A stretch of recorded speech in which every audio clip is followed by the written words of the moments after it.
Last week's game, your views in the cold light of day? Well, I was delighted with the performance in many respects because we'd had probably one of our best performances of the season the Saturday before, no game in the week. So we had a full-on training week knowing we were going to try and replicate what we did against Kettering, which was always going to be difficult. And I just explained to the lads, or tried to explain to the lads, if we put segments of that 90 minutes into any game, the opposition, whoever they are going to find it difficult to cope with it. And thankfully, I thought we controlled the first half, and I thought 1-0 was a little flattering to Chorley. But they were very resilient. I think Andy had them well organised, and they'd improved on the things we'd seen in their game in the previous couple of games. They were a little more secure as a unit, and so more difficult to break down. But their goalkeeper had a great game. I mean, like I said, I thought 1-0 was a little harsh on us, but it was a really important goal. I've been in the situation as a manager and a player. If you concede very, very late in the half, it changes your mindset whilst you're resting or whilst you're giving team talk or whatever. But like I said, we put up with the onslaught they gave us for a few minutes, to be fair, and the goalkeeper got off his deck chair and made a great save. So from that point of view, I was really thrilled to go and finish the game, and of course the bonus had him getting his first goal as well, which was pleasing. How's the fitness this week? How's the boys been? Yeah, we've been in good fettle. I mean, we had 3 or 4 missing on that game, and it was felt amongst the staff that rather than using them from the bench even, it was just to give them complete rest. So with that in mind, we hoped to have a full allocation of players in terms of availability this weekend, and the way it's looking is we're nearly there. I think we haven't got many in the medical room at all, so places are going to be up for grabs, and I don't think anybody can moan whatever team we pick at the moment, because everybody who's being asked to step up is really delivering for us, and that's a great headache for me to have, and like I said, it'll keep everybody on their toes. We're 90 minutes away, arguably, from a first round FA Cup draw. What's your thoughts about this coming game this weekend?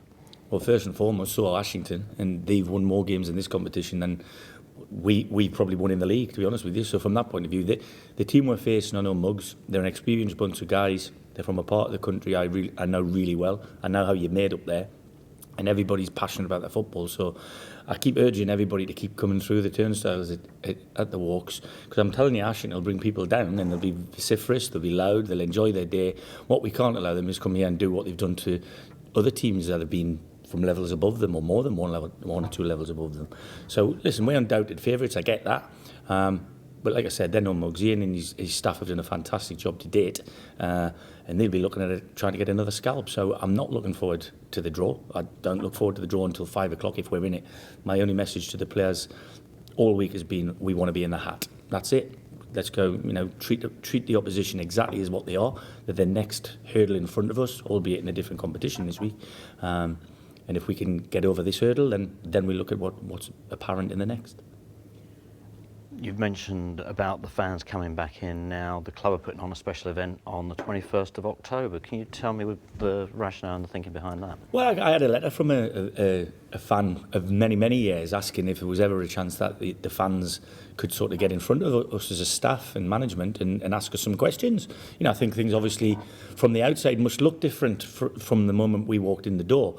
I might be I'm certainly obviously a different character than the previous manager.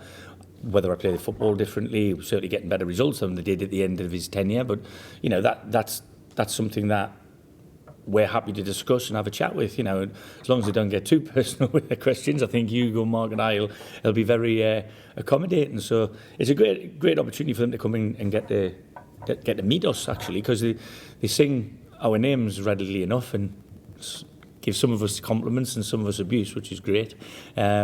But it'd be nice to get to see people in person and put a name to their faces, because I recognise a lot of the lads now who are the vociferous guys, but the more studious ones, who maybe don't talk to us at the games, they want to come along and meet us and socialise for a couple of hours. Then Friday night at the Golden Blue Bars where we'll be.